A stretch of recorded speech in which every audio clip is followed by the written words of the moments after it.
Nagsanib puwersa ang ilang mga koalisyon para himukin ang Korte Suprema. Naatasan nito ang Kongreso na gumawa na ng batas laban sa political dynasty. Suportado ito ng ilang mga mambabatas. Yan ang agenda report ni Zandro Chona.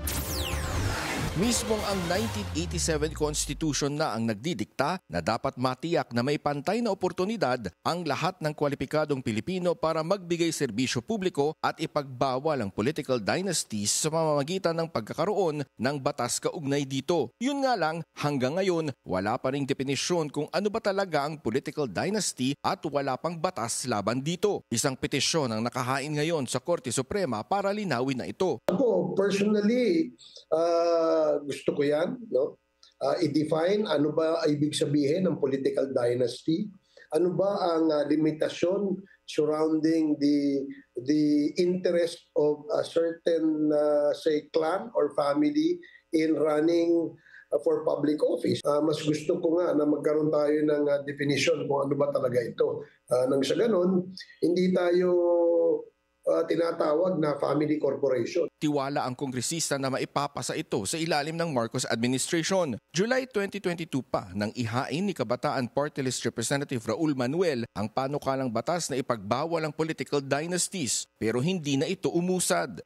Long overdue na task ng Kongreso na isabatas yan. Pero syempre dahil sa pag-dominate ng mga political dynasty sa legislative branch natin, kaya hindi talaga yan sumusulong. Pero utang kasi ito ng Kongreso sa mamamayan eh. Since 1987, nung magkaroon tayo ng bagong konstitusyon, yan na yung task for us, pero hindi pa rin nagagawa. May hamon naman ang Makabayan Bloc sa Pangulo. Hinahamon natin ang presidente ngayon na talagang ipasa, magpasa ng ganitong batas na kinakailangan ng ating mamamayan. Kung totoo na gustong ma-resolve yung mga usapin na unethical talaga, no, na may concentration of power sa iilang pamilya lamang, may concentration of wealth sa iilang pamilya lamang over the years. At habang inaabangan pa kung ano ang magiging pagpapasya ng Supreme Court, hinihimok nila ang taong bayan. Hinihimok natin yung ating taong bayan na this time maging critical, mapanuri, no, discerning.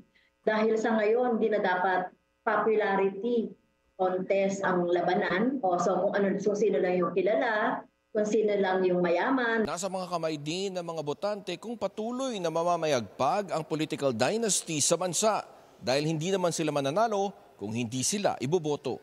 Para sa agenda, Zandro Chona, Billionario News Channel.